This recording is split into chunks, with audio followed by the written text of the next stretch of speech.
De repente en Estados Unidos la gente sin saber ni quién era uno, ni de dónde era, ni si tenías parientes o amigos en el doblaje, simplemente escuchaban el trabajo y te elegían o no. Y entonces a partir de ahí empezaron a venir los primeros personajes importantes, por ejemplo para cine.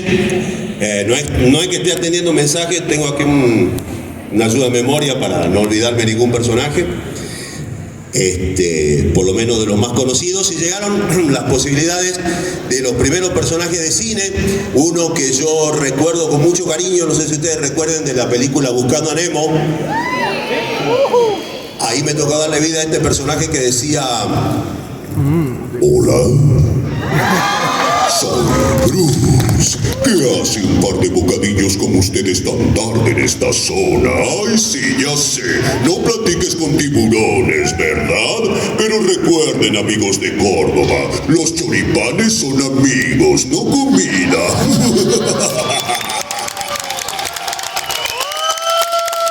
Gracias. Qué pedazo de voz. Junto con Bruce, un personaje de voz muy pesada, empezaron a llegar varios personajes de ese estilo, como villanos, como de voces gruesas. Por ejemplo, recuerdo la película de Daredevil, donde me tocó doblar a Kingpin, por ejemplo, que decía: Nachos, mi querido amigo, así que ustedes son los abogados ciegos de Hell's Kitchen. Personajes clásicos, como por ejemplo Shere Khan en el libro de la Selva 2. Mowgli, cachorrito de humano, así que ahora me temes a mí, alguien conocido, no te escapes, humanito.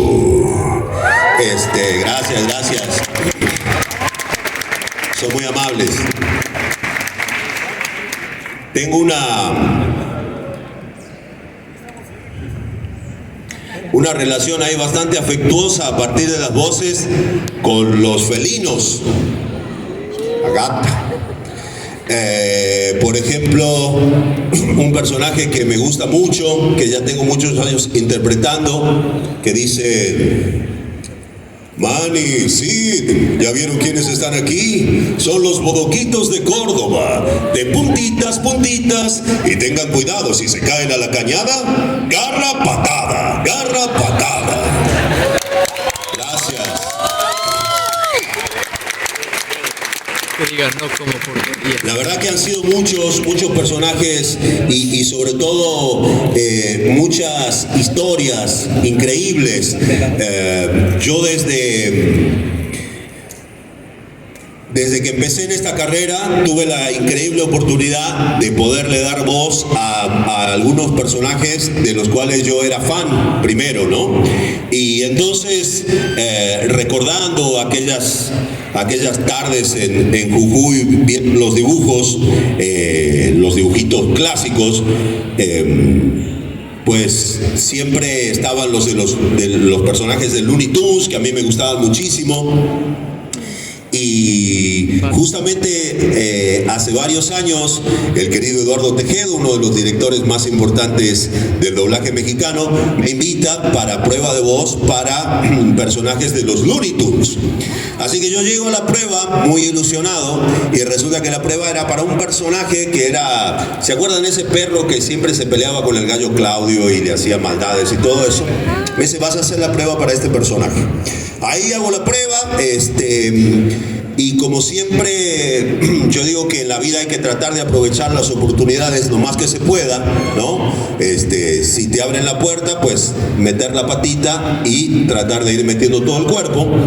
Y entonces le dije: oiga, maestro, ¿usted ya tiene de casualidad la voz del Gato Silvestre? Me dice: creo que sí, no estoy seguro. Le digo: porque cuando yo era chico hacían mucho una imitación del Gato Silvestre, que a mí me gusta aquel Gato Silvestre de mi época, ¿no? Era un ratón gigante, hijito, le dio una derecha y luego una izquierda, no sé qué. Me dice: bueno, dice, no hay problema, hacé la prueba, pero como ya diste la prueba del perrito con tu nombre de Sebastián Yapur, dice: mejor búscate un seudónimo, me dice. Digo: pero ¿para qué un seudónimo? Bueno, el amigo mío por hacerse el jodón quería que yo lo haga como Saúl Menem. Le dije: no,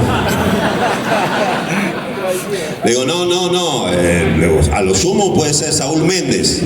Así que resulta que doy la prueba del gato silvestre con el nombre de Saúl Méndez, y a los 2 días me llaman por teléfono de la compañía y me dicen, oiga señor, fíjese que ya se quedó con el personaje del perro este. Hasta ahora creo que nunca grabé el bendito perro, pero bueno, si algún día habla será con mi voz. Y me dice, pero quieren que usted grabe la prueba para el Pato Lucas. Y yo le digo, pero si yo nunca hice la voz del Pato Lucas. Me dice, no, lo que pasa es que escucharon cómo usted hizo el gato silvestre y ese estilo les gustó y no tienen la voz del Pato Lucas y qué sé yo. Así que ahí voy. Dice, pero acuérdate de hacerla como Saúl Méndez. Digo, puta madre.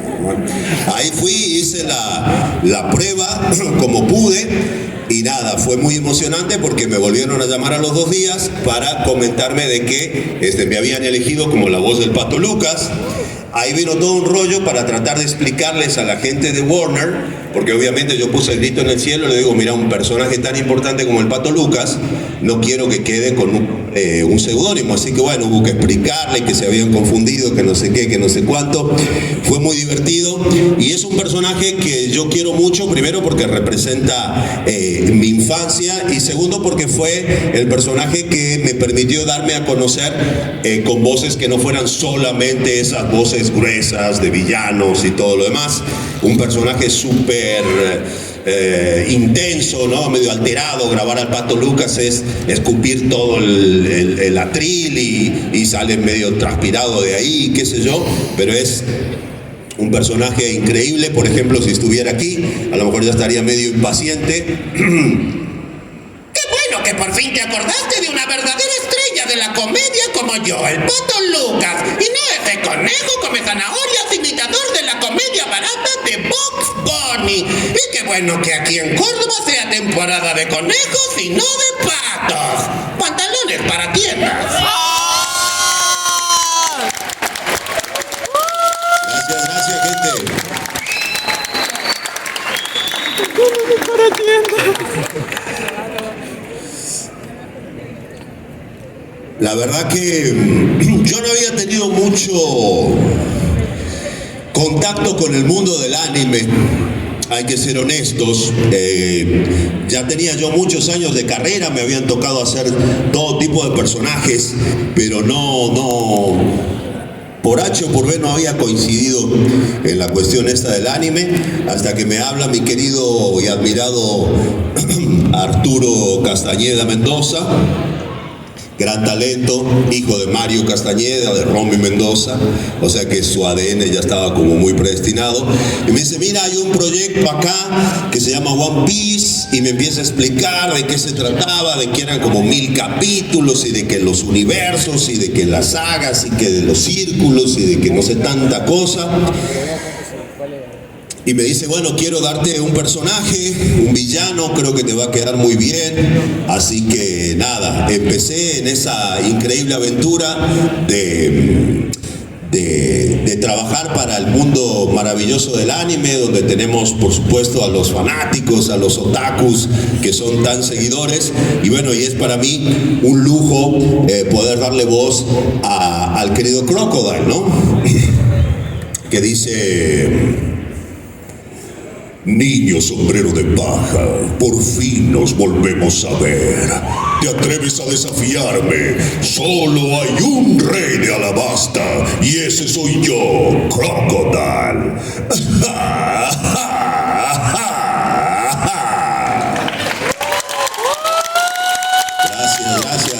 Gracias, son muy amables.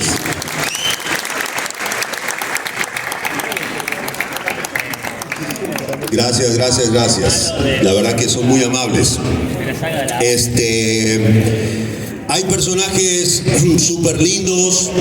Digo, me gustan mucho las caricaturas, por supuesto, pero no todos son dibujitos animados en la vida. Por ejemplo, me toca darle voz a un personaje bastante interesante del universo de los X-Men, pero que...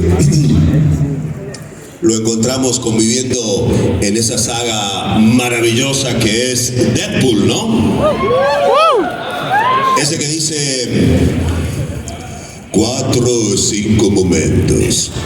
Son solo 4 o 5 momentos los que se necesitan para convertirse en un héroe. Sin groserías, Wade, sin groserías. Gracias.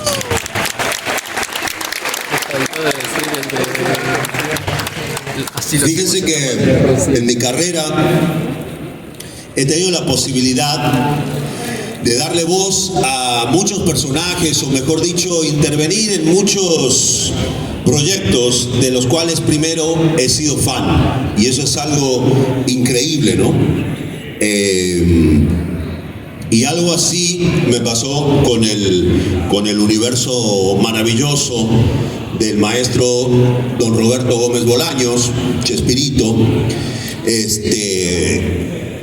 Yo, como casi todo el mundo en Sudamérica, me enamoré del Chavo, ni bien se estrenó en mi querido Jujuy. Dicho sea de paso, creo que se estrenó como 2 años después de que se había estrenado en Buenos Aires.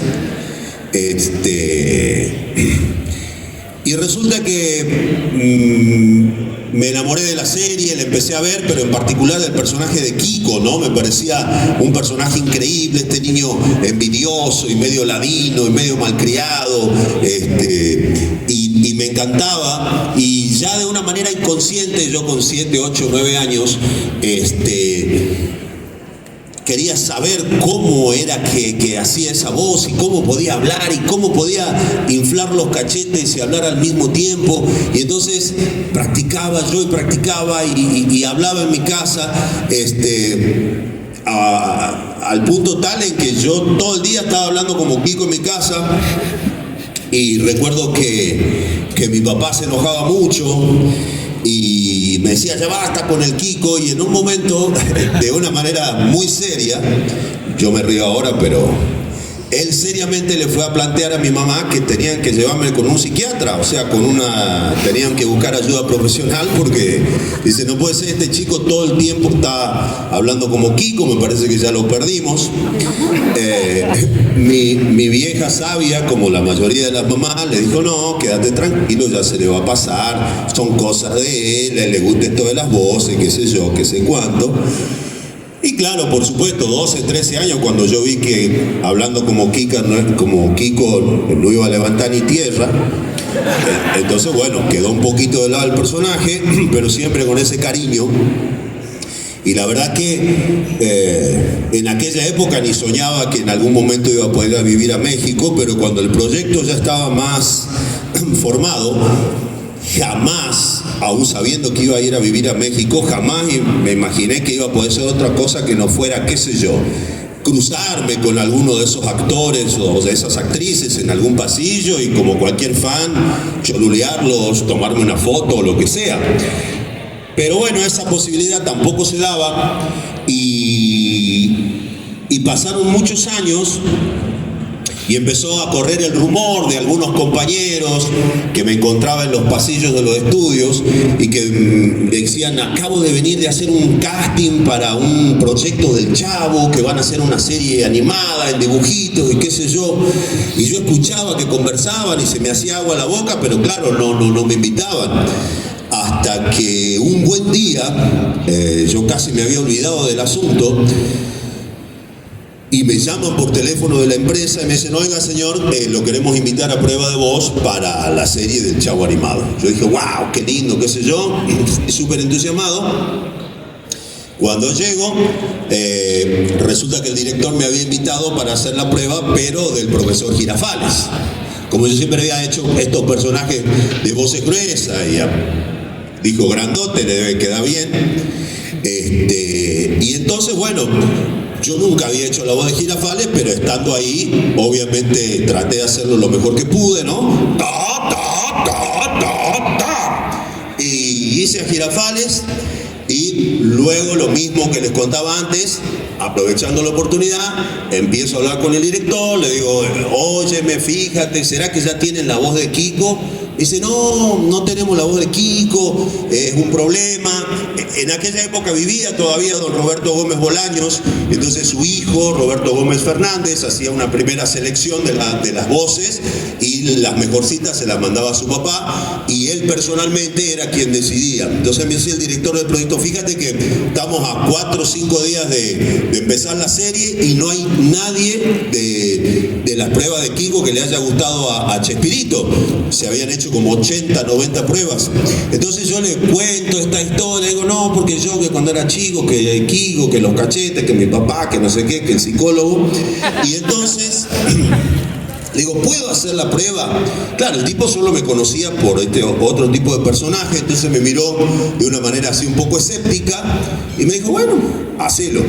Yo hacía muchos años que no hablaba como Kiko, pero era un poco como andar en bicicleta, lo empecé a hacer, salió todo bien, me gustó, fui para mi casa y al otro día me llamaron por teléfono y me dijeron, oiga señor, el lunes tiene que venir a grabar la serie del Chavo, tiene llamado para no sé cuántos capítulos, y yo todavía me quedo medio curioso, contento por supuesto.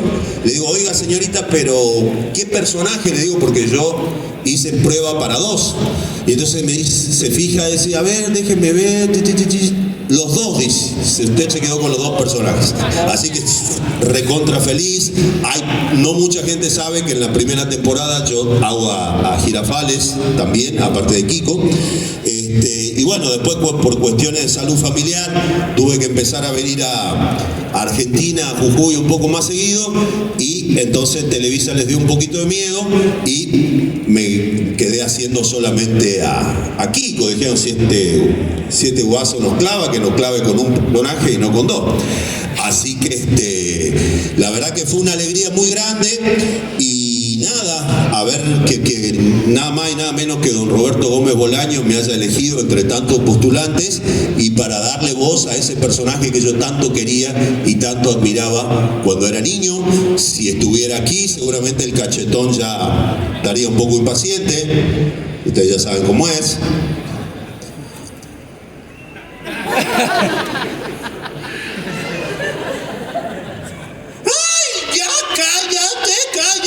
Cállate, que me desesperas.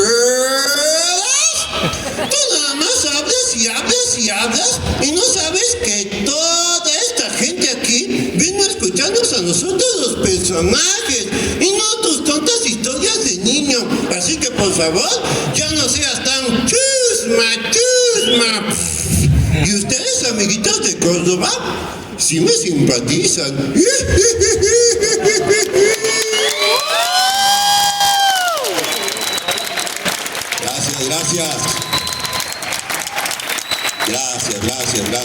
Gracias. La verdad que son todos muy amables. Ahora, no solo de caricaturas vive el hombre, pareciera que todos son dibujitos animados y la verdad que a mí me encanta, pero hay personajes de carne y hueso que me ha tocado hacer. Por ejemplo, ¿se acuerdan de Horacio Kane en CSI Miami? Él dice, tenemos su ADN, no abandonen la ciudad. Con el teniente Telco estamos yendo a buscarlos.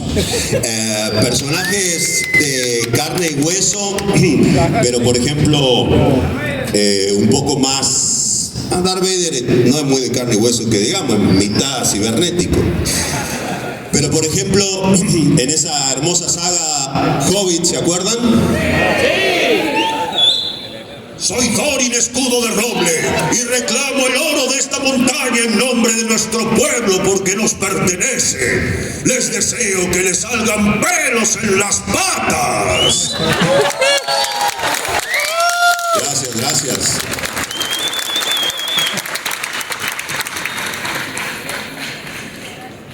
Pero sin duda, para alguien como yo, que siempre le gustó las voces, pero que a su vez siempre hice música y siempre me gustó cantar y los dibujos animados y todo. Obviamente, mucho antes de pensar en ir a México a hacer este trabajo,